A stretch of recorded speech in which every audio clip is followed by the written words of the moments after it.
Bonjour, dans cette vidéo de formation, on va voir le dossier permanent dans sa version pilotée.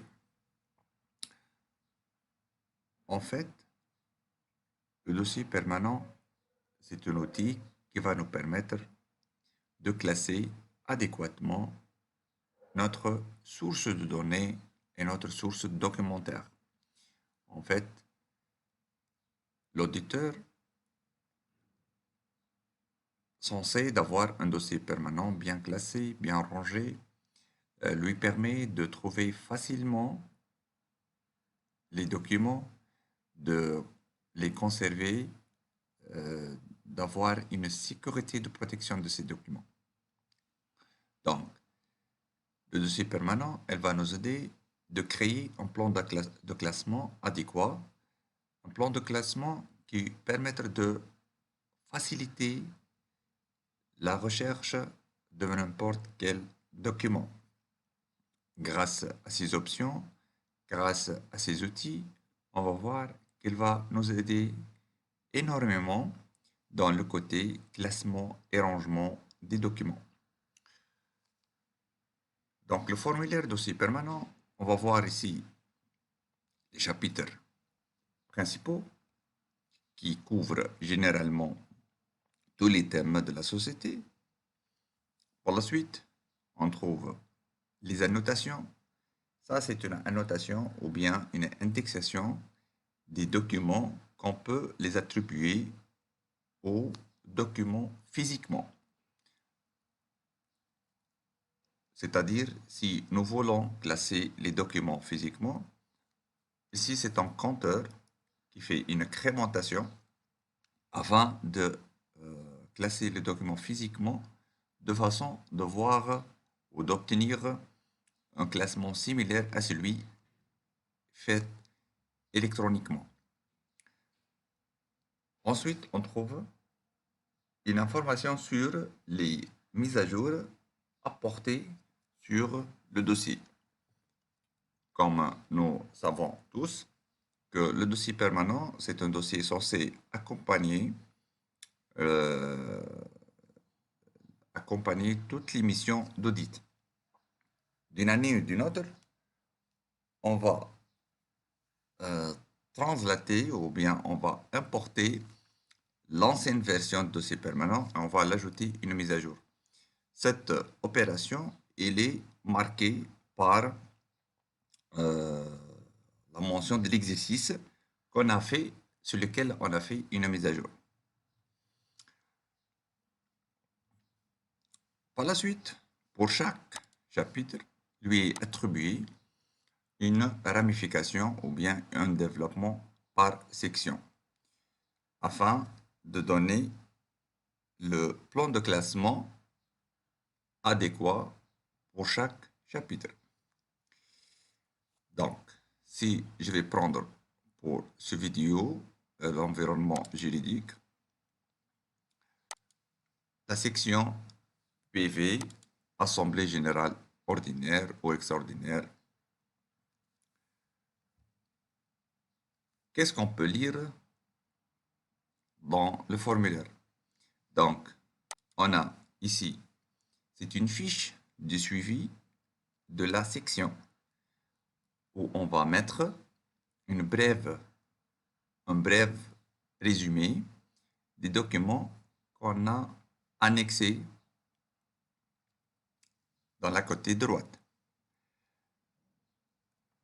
La jointure, elle est marquée par un trombone.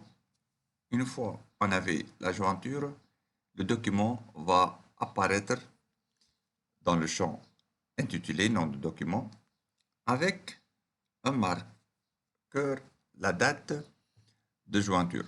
Cette date, elle est mentionnée à titre indicatif. Elle est par défaut, c'est le jour de l'ajout du document. Comme on a la main de la modifier. Exemple, si on va opter de mettre la date de l'exercice relatif au PV approprié. C'est-à-dire si j'ai ici les PV de 2019, j'ai la possibilité d'obtenir ou de mettre 31/12/2019. En fait, ça, c'est une information très importante. Le moment où je vais faire par la suite l'archivage. Donc, pour connaître les documents relatifs à quel exercice, je vais les marquer la date ou l'exercice qui concerne ce document. Une fois j'ai fait la jointure, donc l'ouverture de document, elle se fait très facilement. Lorsque je vais cliquer ici, le document va s'ouvrir directement.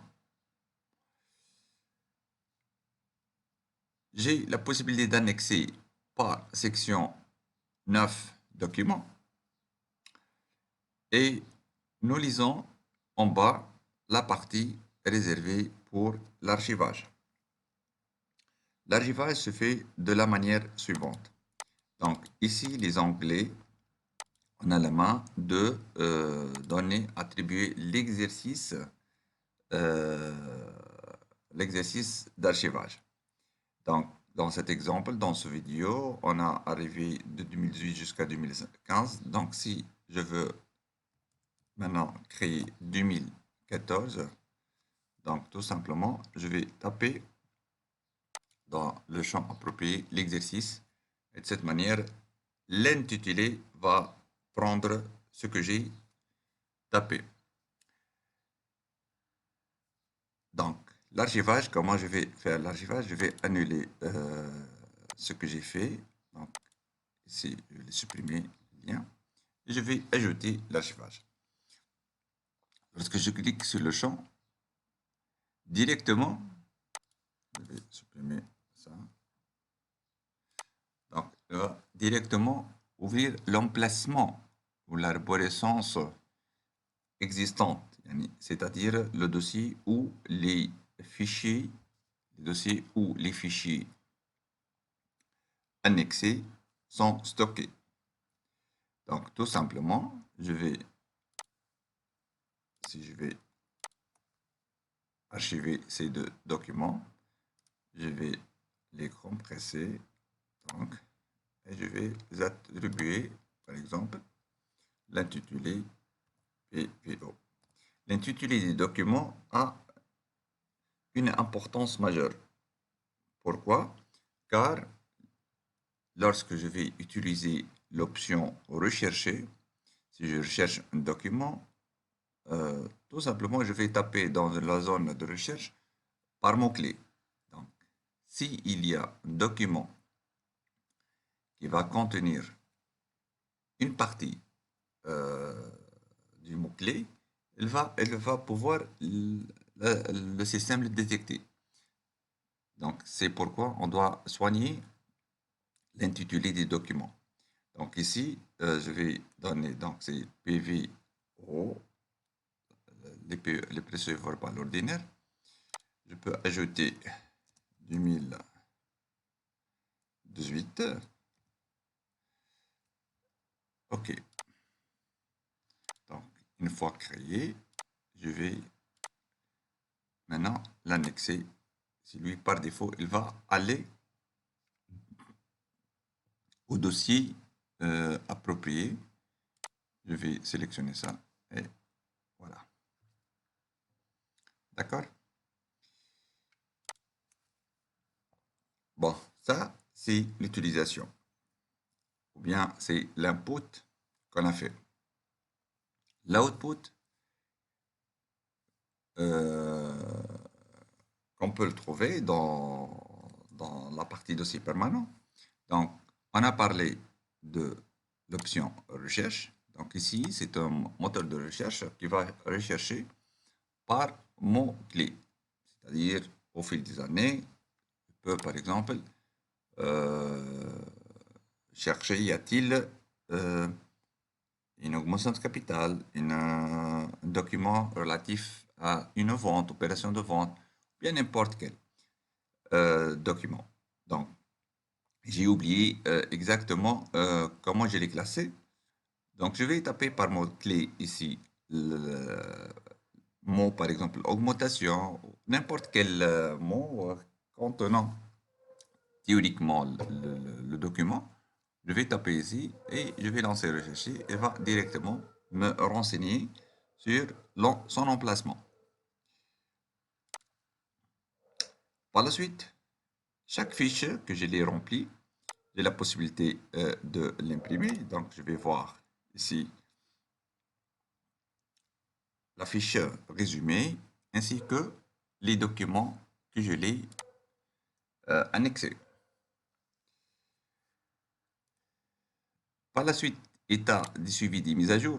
Bon, cet état, on peut substituer par le dernier bouton, l'arborescence, dossier permanent, ou bien c'est l'aide-mémoire du dossier permanent.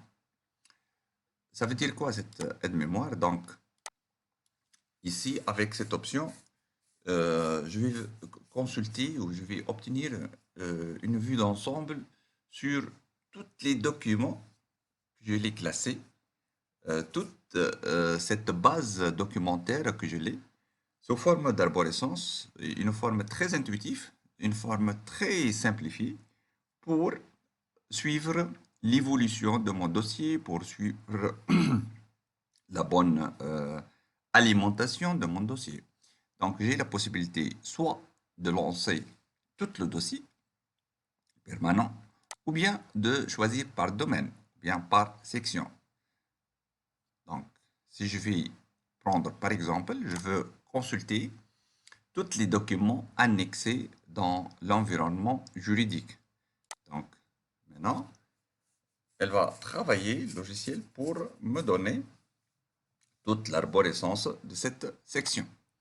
Donc, voilà mon dossier juridique. Et pour chaque section, quels sont les documents qui figurent.